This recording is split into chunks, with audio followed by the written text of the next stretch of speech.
Здравейте, начинаещи скейтъри! Днес ще ви покажем как да карате скейтборд.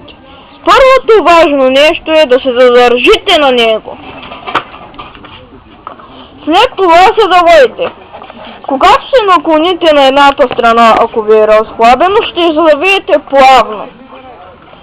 А резките завои се правят, когато поставиш задния крак в единия край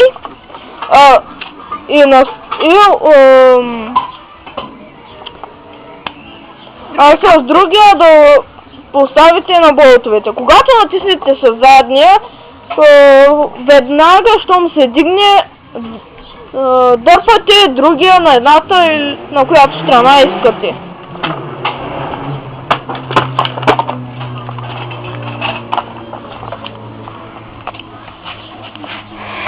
За да потеглите, трябва да си поставите единия крак на болтовете, а с другия най-отзади.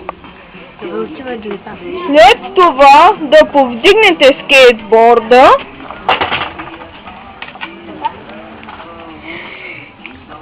и след това плавно да се пуснете.